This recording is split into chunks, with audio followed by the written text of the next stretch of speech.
अंजनगाव नगरपालिकेमध्ये शिवसेना शिंदे गटाच्या वतीनं सोबळावर निवडणूक लढवली जाते।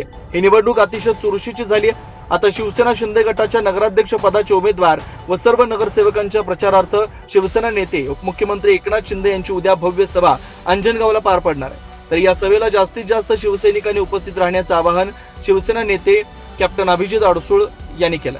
नमस्कार। उद्या दिनांक 18 रोजी महाराष्ट्र राज्याचे उपमुख्यमंत्री आणि शिवसेनेचे मुख्य नेते एकनाथजी शिंदे साहेब हे अंजनगाव सुरजी येथे शिवसेनेच्या नगराध्यक्ष पदाच्या उमेदवार डॉक्टर स्पृहाताई ढकरे आणि शिवसेनेचे सर्व नगरसेवक यांच्या प्रचारार्थ अंजनगाव सुरजी येथे येणार आहेत। अंजनगाव सुरजी येथे सुरजीमधून द्वारका चौक येथून ते पानटईपर्यंत त्या ठिकाणी प्रचार फेरी निघेल आणि त्याचं सभेत रूपांतर होईल। मी अंजनगावच्या जनतेला विनंती करतो, आपण सर्वांनी जास्तीत जास्त संख्येने त्या ठिकाणी उपस्थित राहावे। धन्यवाद। जय हिंद, जय महाराष्ट्र।